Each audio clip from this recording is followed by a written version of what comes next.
Halo, Assalamualaikum warahmatullahi wabarakatuh. Selamat datang di channel Ligno. Di video kali ini kita masih melanjutkan pembahasan sebelumnya mengenai panel kapasitor bank. Namun bagi teman-teman yang baru bergabung, jangan lupa di subscribe dulu channel ini karena subscribe itu gratis. Dan untuk mendukung channel ini agar tetap upload video. Oke, di video kali ini saya akan membahas mengenai wiring diagram untuk panel kapasitor bank. Namun sebelum kita bahas lebih dalam lagi, saya akan menjelaskan sedikit mengenai panel kapasitor bank. Apa sih fungsinya?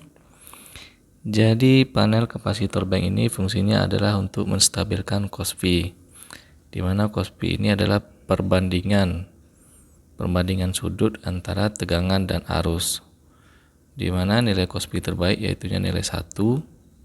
Sedangkan apabila kita memiliki beban lilitan yang cukup banyak, seperti misalnya motor 3 fas, itu akan mempengaruhi nilai Kospi. Namun apabila nilai Kospi kita di jaringan listrik kita rendah, itu tidak serta-merta mengharuskan kita untuk memasang panel kapasitor bank, karena ada beberapa rekan yang bertanya, gimana sih fungsi panel kapasitor bank dan apa manfaatnya, dan apakah bisa untuk mengurangi biaya listrik. Jadi secara praktek ya, di sini saya hanya menjelaskan secara praktek. Untuk secara teori teman-teman bisa mencarinya lebih lanjut di media lain. Namun secara praktek pada dasarnya untuk panel kapasitor bank ini, apakah diperlukan atau tidak? Pertama kita perlu mengecek terlebih dahulu Kospi di jaringan listrik di site kita, di mana Kospi itu biasanya di antara rank 0.85 sampai dengan 1. Itu bisa dicek dengan power meter ataupun dengan Kospi meter, ataupun dengan perhitungan manual dengan membandingkan antara tegangan dan arus, namun itu sepertinya cukup sulit. Dan apabila misalnya kita mendapati nilai Kospi kita 0.90, nah itu saya rasa kita tidak perlu untuk memasang panel kapasitor bank. Dan juga misalnya kita mendapati nilai Kospi kita di bawah 0.85, misalnya 0.84. Di sini kita lihat untuk beban, kalau saya mengacu ke peraturan dari PLN-nya, untuk beban di bawah 200 kVA itu tidak dikenakan denda Kospi. Namun apabila beban di atas 200 kVA barulah dikenakan denda Kospi, di mana apabila Kospi kita di bawah 0.85 itu akan dikenakan denda. Itu ada perhitungannya sendiri. Jadi dari sini teman-teman bisa memastikan di jaringannya apakah perlu untuk dipasang panel kapasitor bank ataupun tidak. Kemudian mengenai penghematan arus. Untuk penghematan arus sendiri sebenarnya kalau dari realitanya saya lihat itu sebenarnya sangat minim ya, bisa dibilang sangat minim untuk penghematan arus, di mana fungsi utama dari panel kapasitor bank ini adalah untuk beban-beban motor ya, untuk beban lilitan. Misalnya beban motor 3 fas, kalau kita mengacu ke daya listrik, di situ kan ada daya nyata dan daya semu ya. Kalau daya nyata itu satuannya di kW, sedangkan daya semu satuannya di kVA. Kalau kita misalnya memiliki beban dari PLN-nya, daya dari PLN kita diberikan 200 kVA. Itu kalau kita dengan Kospi misalnya di 0.85, Nah, itu daya nyata yang bisa kita gunakan hanya 160 kW. Jadi daya nyatanya di satuan kW. Sedangkan untuk beban-beban itu menggunakan daya nyata. Jadi penggunaan panel kapasitor bank ini lebih kepada efisiensi penggunaan daya listrik kita. Jadi kalau misalnya cost P kita 1, berarti daya 200 kVA dari PLN akan bisa dipakai secara maksimal. Kalau 200 kVA dikonversi ke kW dengan nilai cost P 1, nah itu akan mendapatkan nilai kW-nya juga 200. Maka penggunaan daya listrik akan lebih efisien dan kita tidak perlu untuk menaikkan daya dari PLN. Jadi fungsinya saya kira secara lapangannya seperti itu ya. Jadi kalau ada yang berkata ini bisa menghemat listrik, saya rasa ya bisa hemat, cuman tidak terlalu signifikan kalau kita perhatikan. Untuk perhitungan-perhitungan sendiri saya tidak bisa men-share karena saya juga tidak terlalu mendalami untuk teorinya, cuma secara prakteknya ya seperti itu di lapangan. Oke, ini saya lanjutkan untuk wiring diagram untuk panel kapasitor bank. Nah, sebelumnya saya informasikan juga kepada teman-teman, mungkin untuk wiring diagram ada yang bertanya ya, kenapa tidak di-share saja wiring diagramnya, dibuatkan link downloadnya. Ya, untuk saat ini mungkin belum bisa saya lakukan karena saya juga ingin melihat ya berapa orang sih yang sudah memakai wiring diagram saya. Karena terus terang ini memang wiring diagram memang buatan saya sendiri jadi karena wiring diagram ini buatan saya sendiri ya, saya juga ingin melihat berapa banyak yang sudah menggunakan wiring diagram ini. Kalau saya sertakan link mungkin saya tidak bisa untuk melihatnya. Oke, jadi teman-teman jangan lupa di subscribe dulu ya sebelum minta PDF-nya. Dan teman-teman jangan ragu, saya itu maksimal di 3 hari sudah akan saya kirimkan. Namun nanti apabila barangkali nanti kalau misalnya subscriber saya sudah banyak ya dan saya tidak bisa mengirimkan satu-satu, baru mungkin saya buatkan link downloadnya. Jadi mohon pengertian dari teman-teman ya. Oke, kembali ke wiring diagramnya. Di sini untuk wiring diagram ini berdasarkan dari panel yang sudah saya buat. Kebetulan di box panel ini ada 2 panel ya. Ada panel distribusi. Di sini ada 2 panel. Ada panel distribusi dan panel kapasitor bank. Dan di video kali ini saya akan membahas mengenai panel kapasitor banknya. Untuk panel distribusi mungkin saya tidak bahas karena untuk panel distribusi saya kira tidak terlalu susah ya dan tidak terlalu kompleks. Saya kira teman-teman bisa untuk merangkai sendiri untuk panel distribusi. Jadi di PDF ini hanya ada panel kapasitor banknya.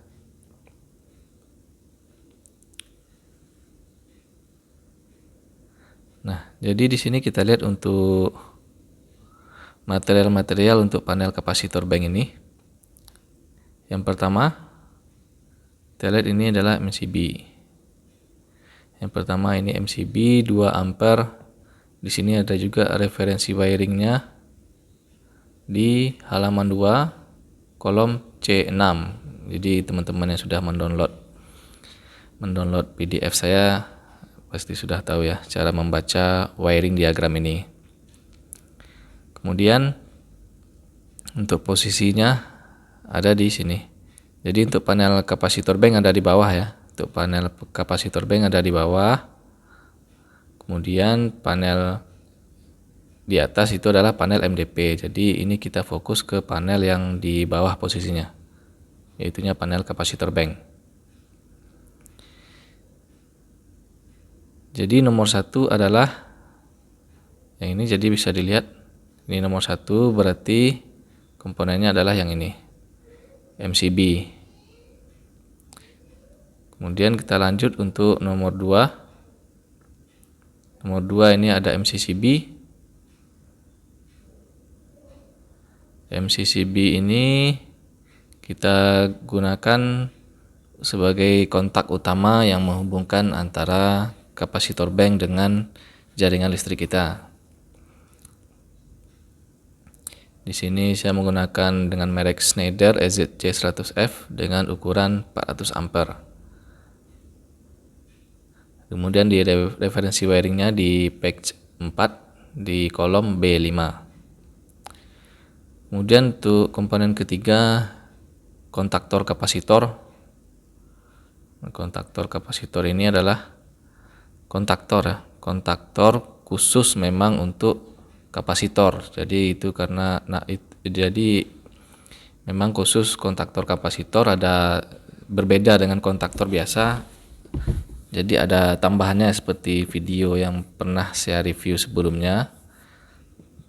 Jadi di playlist sudah saya buatkan ya per panel, ada panel kapasitor bank, panel motor start delta, ada panel ATS. Teman-teman bisa lihatnya di playlist untuk video-video sebelumnya. Kemudian untuk kontaktor kapasitor di sini posisi di panel ini nomor 3 ya. Di sini saya menggunakan merek Schneider dengan tipe LC1DLK M7 dengan ukuran 20 kvar. Kemudian yang keempat, nah ini komponen utamanya, yaitunya kapasitor listrik. Nah, kalau teman-teman ada melihat video review sebelumnya, disitulah posisinya di bawah ya. Di sini kapasitor listriknya berjumlah 6 unit dengan merek Schneider juga, dengan tipe 20 kvar ya, spesifikasinya 20 kvar. Kemudian selain itu ada juga komponen-komponen pendukung lainnya seperti relay, push button, lampu indikator. Nah ini yang di depan ini ya, ada push button, lampu indikator, kemudian relay yang nomor 5. Kemudian juga komponen utamanya yaitunya power factor controller atau biasa juga disebut dengan APFC, Automatic Power Factor Controller. Di sini dia dengan nomor 6. Di sini untuk aplikasi ini saya menggunakan power factor controller dengan merek Schneider dengan tipe RT6. Untuk tipe RT6 ini merupakan tipe terendah untuk merek Schneider. Untuk tipe ini sendiri kalau kita memilih, kita sesuaikan ya dengan panel kita. Kebetulan dari hasil perhitungan di sini kita menggunakan kapasitor dengan ukuran 20 kvar sebanyak 6 unit. Nah, karena kapasitornya hanya 6 unit, makanya saya pilih power factor controllernya yang RT6 yang berjumlah 6. Untuk tipe yang lain ada RT8 dengan jumlah kapasitor yang bisa dipasang hingga 8, kemudian ada juga RT12. Kemudian di atas tipe ini ada juga tipe yang digital, yang tipe NR kalau nggak salah kodenya. Itu bisa dilihat lagi. Namun untuk aplikasi ini untuk tipe RT6 sudah sangat cukup. Kemudian di sini ada juga switch manual auto. Jadi switch manual auto ini berfungsi untuk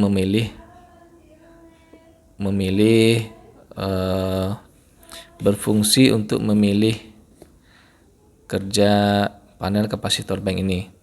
Apakah dikendalikan dari controller ataupun dari tombol-tombol yang ada di bawahnya. Apabila dikendalikan dari tombol, maka dipindahkan ke manual. Apabila dikendalikan dari controller, maka dialihkan ke auto.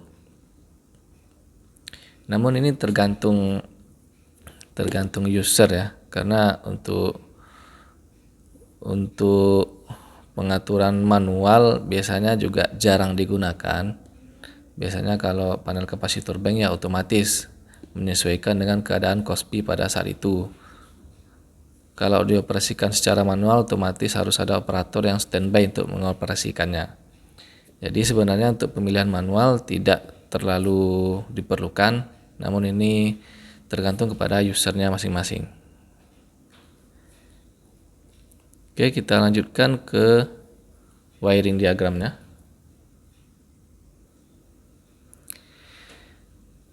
Yang pertama yaitunya rangkaian Schneider Farlogic RT6 Power Factor Controller.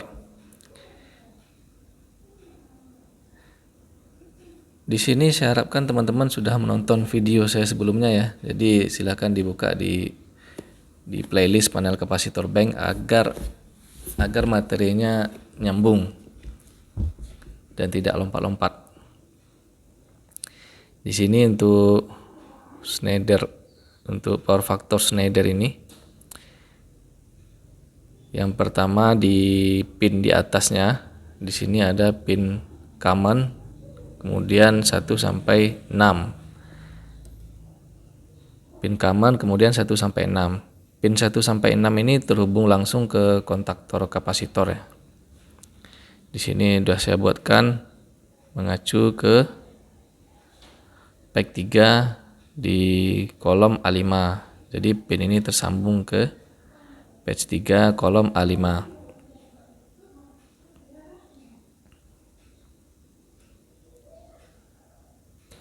Kemudian untuk sensing KOSPI-nya, di sini ada 4 pin.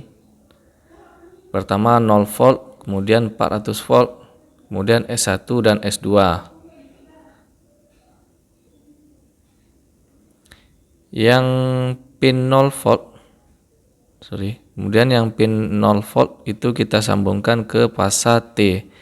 Dengan terlebih dahulu kita memasang MCB di jalur tersebut, MCB ukuran 2 ampere.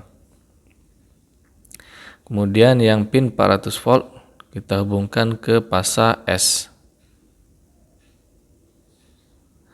Kemudian pin S1 dan S2, pin ini terhubung dengan CT di fasa R. Nah, seperti itu ya teman-teman. Jadi untuk pin di controller Schneider ini cukup gampang ya saya kira. Jadi hanya beberapa pin saja. Kalau teman-teman menggunakan tipe yang lain seperti tipe RT8 ataupun RT12, itu pinnya sama, hanya ada penambahan nanti di jumlah pin kapasitornya. Maka kalau 12 maka ada tambahan di kolom di sini sebanyak 6 pin lagi untuk mensuplai 6 kapasitor. Kemudian di sini di fasa R ini saya ambilkan untuk common ya. Untuk common di sini nanti akan kita lihat di patch 3. Kemudian kita lanjut dulu ya. Ini sekarang patch 2, kita lanjut dulu ke patch 3. Ini patch 3-nya. Kita coba lihat dulu. Yang pertama ini di patch 3 kolom A5. Kita lihat dia terhubung kemana. Ini sudah patch 3, kemudian kolom A kemudian 5. A5 jadi dia terhubung kemari ya. Di sini juga ada keterangan ref 02B2. Kita lihat ini patch 2, kemudian B2. Jadi inilah dia. Oke, jadi seperti itu cara membacanya. Kita kembali lagi ke patch 3. Jadi di sini terhubung masing-masing pinnya. Kita lihat ini C kemudian 1 sampai 6. Kita sesuaikan di sini. Ada C kemudian 1 sampai 6.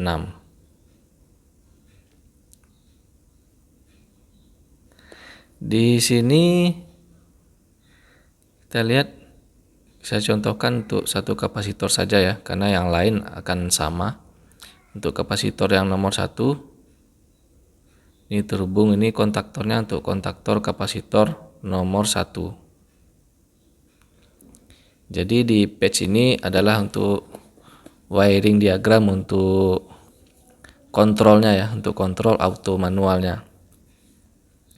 Di sini untuk wiring push button startnya, kemudian push button stop. Kemudian ini relay bantu untuk auto manual.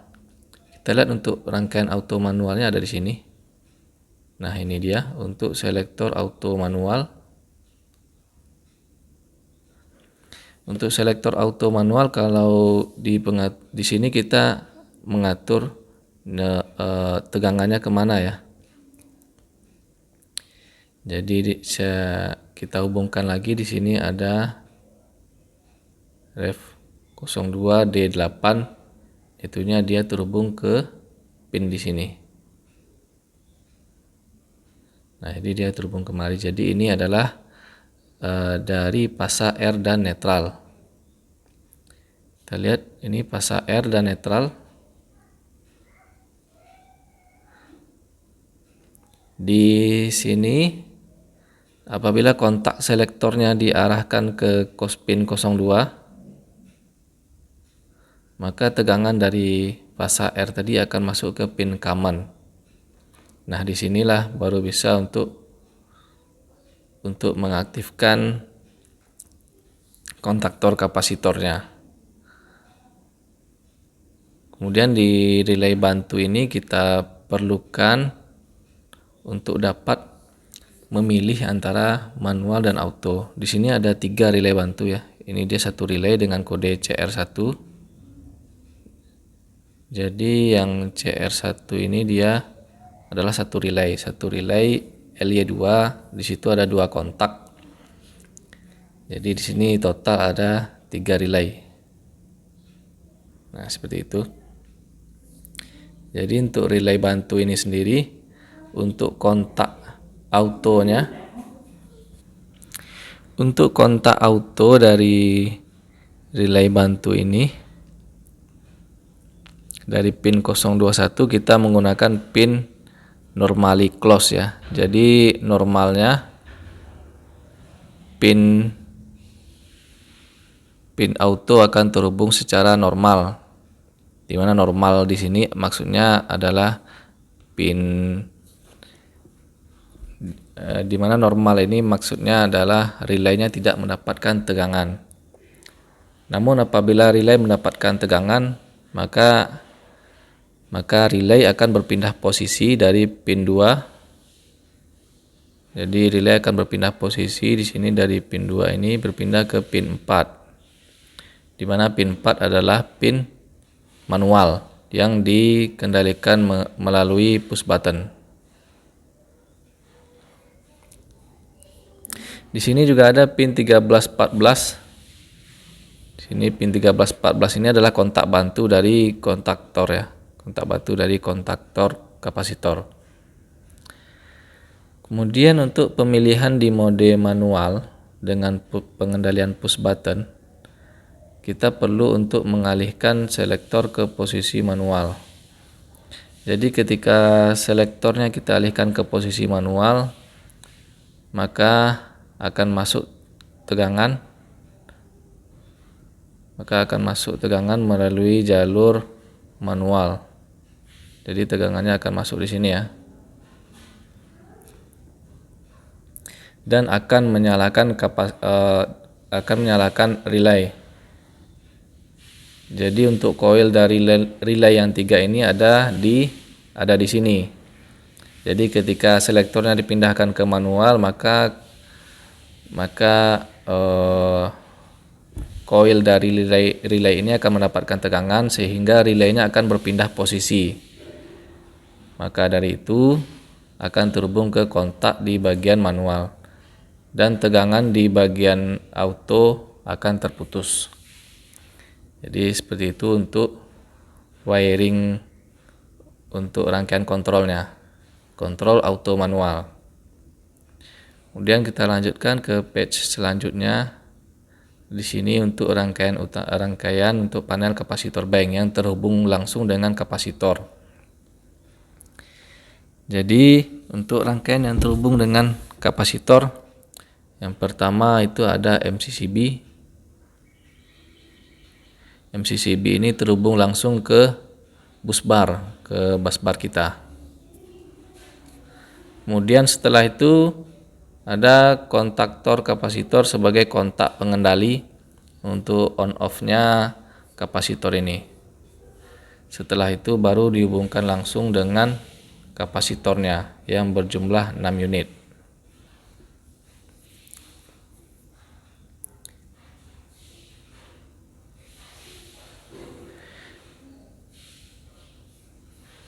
Oke teman-teman, seperti itu ya untuk rangkaiannya.